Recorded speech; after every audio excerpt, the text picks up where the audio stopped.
Rich, many of you have read the book Think and Grow Rich. Well, doesn't it stand to reason that if you can think and grow rich, that automatically means you can think and grow broke? The difference is, for most people though, in order to think and grow rich, it requires intention. But to think and grow broke, it only requires neglect.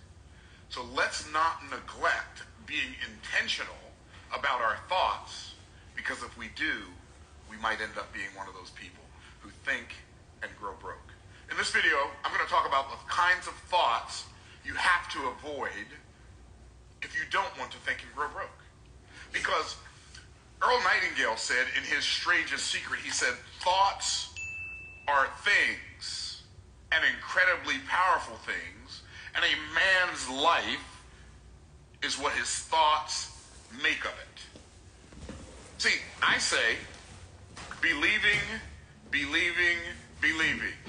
You will be living what you're believing, even though you be lying. What does that mean? Anything I tell myself about a future outcome, I made it up. You can say I'm going home, but what you really mean is I intend to go home. You're not guaranteed to get there.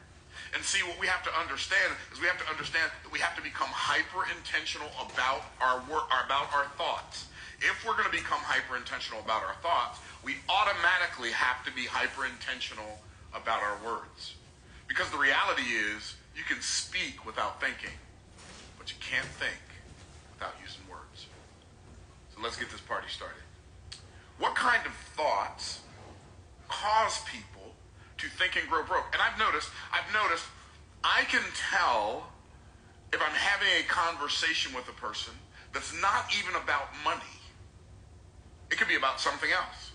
I can pretty much gauge where they are financially because how you think, both on a conscious and subconscious level, determines how you communicate. But then it's a cycle, because how you communicate contributes to how you think.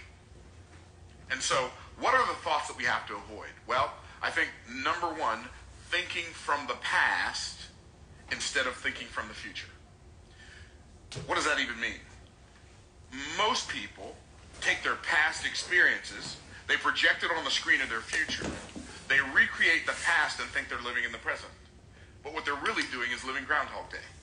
Most people are living their yesterday today, they're living their last week this week, they're living their last month this month, they're living their last year this year, they're living their last decade this decade, and their life isn't getting better, which goes against the very first thing that God ever said to a human being when he spoke to man.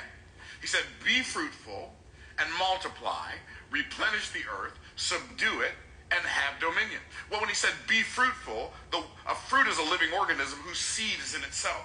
The ability of a fruit to reproduce is inside the fruit. So when God said to man, be fruitful, he wasn't just talking about having children. He was talking about, I put an aspect of my creativity inside of you. Now, what's really interesting is he put a different aspect of his creativity inside of all of us. Like, some of y'all can sing better than me. Probably not many of you, but some, no, I'm just kidding. Some of y'all can sing better than me. Some of y'all can write better than me. Some of you can, like, dunk a basketball better than me. Well, if you can dunk a basketball, you can automatically dunk it better than me. Okay, so what's my point? But there's things I can do better than you. Why? Because God didn't put every aspect of his creativity inside of anybody, but he put an aspect of his creativity inside of everybody. And so that creativity, that aspect of his creativity that he put inside of us, it is our job to produce on the outside based on what God put on the inside.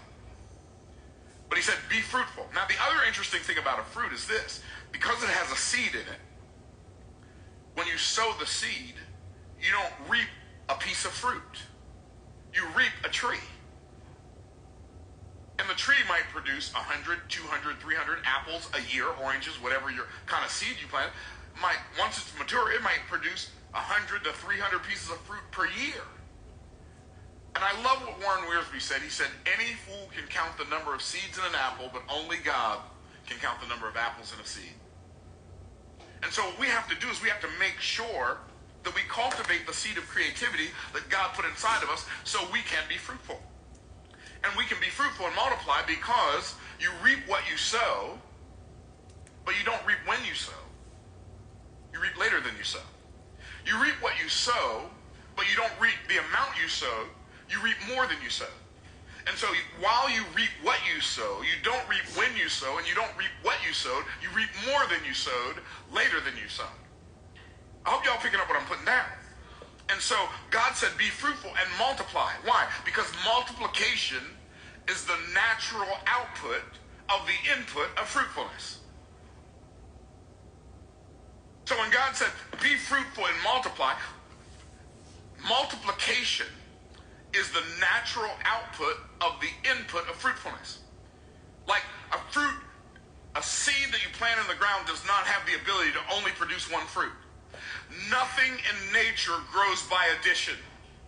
In nature, everything grows by multiplication, which means when God said be fruitful and multiply, the word multiply means to increase. But it's not just an incremental increase, it's an exponential increase. It's a geometric increase. See, there are people in the world who want to act like human beings are destroying the planet. But human beings aren't here for the planet's here for the human beings. And that doesn't mean we should pollute. I'm not saying we should take care of our environment. God said clearly, pollute not the land in which ye dwell. But the environment isn't God. The earth is not my mother. It is here to serve me. I am not here to serve it. And these people who want to depopulate the earth so the earth lasts longer, the earth is here for us. It's not the other way around. Anyway, I digressed a little, but it was a good digression. When he said, be fruitful and multiply, replenish the earth, the word replenish means to fill up. Don't make the mistake of thinking that when a beaver uses its limited creativity to build a dam in a creek in the forest, that's organic. When an ant uses its limited creativity to build an anthill in the ground, that's organic. When an eagle uses its limited creativity to build a nest in a tree, that's organic. But when a human being uses its unlimited creativity to build a city, that's somehow inorganic. A city is as organic as an anthill, a beaver dam, or an eagle's nest. So when God said be fruitful and multiply, what he's telling us to do, he's telling us to increase and fill up the earth. Replenish means to fill up the earth with the multiplication of the things that we create. That's our job. So when God said be fruitful and multiply, replenish the earth, and they said subdue it, what does subdue mean? Trample down, stomp it. What does that mean? That means trample down anything that tries to stop you. And if he's telling me to trample it, that means whatever opposes me is both beneath me and smaller than me. So if he told me to trample it, that means I have the ability to trample it. It's already under my feet. Now all I have to do is take the action to step on all of the stoppers. Well, so we have to be fruitful, multiply, replenish the earth. What is God saying? Part 2 tomorrow. Have a great day.